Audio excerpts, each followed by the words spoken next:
نہ جانے کتنی دہائیوں سے ہم مظلوم، محکوم، بے بس اور لاچار عورت کو سیلیبریٹ کرتے چلے آ رہے ہیں۔ کیوں، کب اور کیسے ہم نے یہ تسلیم کر لیا کہ ایک عورت کے اچھا ہونے کے لیے بے حد ضروری ہے کہ وہ مجبور ہو، کنفیوزڈ ہو اور روتی دھوتی نظر آئے؟ کیوں ہم ایک پر اعتماد، مضبوط اور کامیاب بیٹی سے ڈرتے ہیں، خوفزدہ نظر آتے ہیں؟ کیوں ہماری کہانیاں، ڈرامے اور فلمیں ایک پر اعتماد، مضبوط اور کامیاب عورت کو ہمیشہ ولن کے روپ میں دکھاتے نظر آتے ہیں؟ آئیے مل کر جانتے ہیں۔ میں ہوں فائزہ مظفر، ان پلگ ٹیلز کے ساتھ۔ پیٹریارکل سوسائٹی کا مقصد ہمیشہ سے ایک ایسا ماحول کریٹ کرنا تھا جہاں مرد کا کردار طاقتور ہو، مضبوط ہو، پر اعتماد ہو، کامیاب ہو اور کنٹرولنگ بھی۔ اس کے لیے یہ ضروری ٹھہرا کہ عورت کے کردار کو کمزور ہونا چاہیے، مظلوم ہونا چاہیے، بے بس ہونا چاہیے۔ اس کے لیے یہ بھی ضروری ٹھہرا کہ عورت کو اپنے حقوق کا ادراک نہ ہو، یا پھر اگر اس کو ادراک ہو تو وہ اس کے لیے آواز نہ اٹھا پائے، وہ اپنے ساتھ ہونے والی ناانصافیوں کو رجسٹر نہ کر سکے۔ اسی لیے ایک سوچی سمجھی سازش کے تحت یہ امیج کریٹ کیا گیا کہ اچھی عورت وہ ہے جو مظلوم ہے، بے بس ہے، کنفیوز ہے اور گھبرائی ہوئی رہتی ہے،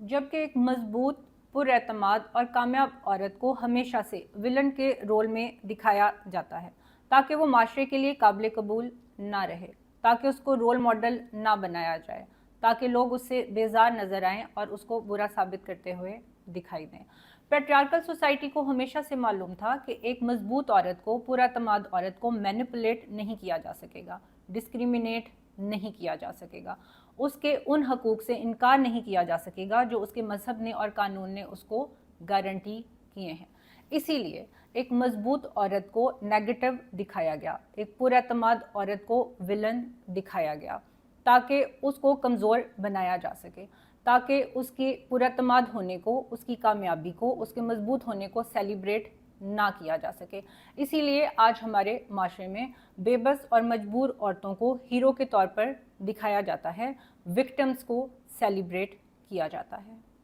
ہمارا میڈیا بھی ہمیشہ سے مین لیڈ میں ہیرو کے طور پر ایسی عورت کو پورٹری کرتا ہے جو مجبور ہے، لاچار ہے، کنفیوزڈ ہے، گھبرائی ہوئی ہے اور کسی ہیرو کے انتظار میں ہے جو آ کر اس کا نجات دہندہ بننے والا ہے۔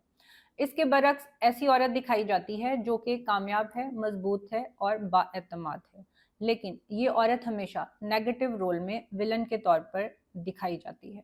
سوسائٹی کو یہ پیغام دینے کی کوشش کی جاتی ہے کہ ایک باشعور اور پر اعتماد عورت معاشرے میں برائیوں کی ذمہ دار ہے، اس کا کردار اچھا نہیں ہے، اس کا انٹلیکٹ نہیں ہے بلکہ چالاکی ہے، اس کی سمجھداری اور اس کی خود اعتمادی کو اوور کانفیڈنس کا نام دیا جاتا ہے، اس کے ایمبیشیس ہونے کو، اس کے ٹو کیریئر اورینٹڈ ہونے کا نام دیا جاتا ہے۔ یا تو یہ دکھایا جاتا ہے کہ وہ شادی کرنے میں اور گھر بسانے میں انٹرسٹڈ نہیں ہے، یا پھر ان کی شادیوں کو فیلڈ میرجز کے طور پر پورٹری کیا جاتا ہے، اور کبھی کبھی تو یہ بھی دکھایا جاتا ہے کہ وہ دوسروں کی شادیوں کے لیے بھی خطرہ بنی ہوئی ہیں۔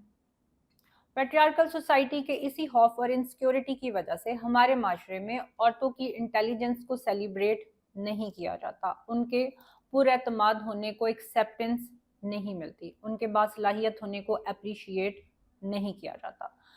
کیونکہ ہم جانتے ہیں کہ اگر ایک عورت مضبوط اور پر اعتماد ہوگی تو اس کو مینیپولیٹ کرنا مشکل ہوگا، اس کو ڈسکریمنیٹ کرنا مشکل ہوگا، اس کے جائز حقوق کی ڈیمانڈ کو تسلیم کرنا پڑے گا۔ اس ماحول کا حصہ بنتے بنتے آج ہم یہ بھی بھول چکے ہیں کہ جب ہم تاریخ کا حوالہ دیتے ہیں، اس دھرتی کے بہادر، نڈر اور کامیاب بیٹوں کو یاد کرتے ہیں تو سب سے پہلے ان کی ماؤں کو یاد کرتے ہیں، اور اس بات کو رجسٹر کرتے ہیں اور اپریشیٹ کرتے ہیں کہ وہ کیسی بااعتماد اور مضبوط مائیں تھیں جنہوں نے اس دھرتی کو ایسے مضبوط اور جیالے ہیرو دیے۔ لیکن اس کے باوجود آج ہم اپنی بیٹیوں کو کمزور، بے بس، لاچار اور مظلوم بناتے ہوئے دکھائی دیتے ہیں۔ آج ہماری آدھے سے زیادہ قوم کنفیوز پرسنالٹیز کا شکار ہے۔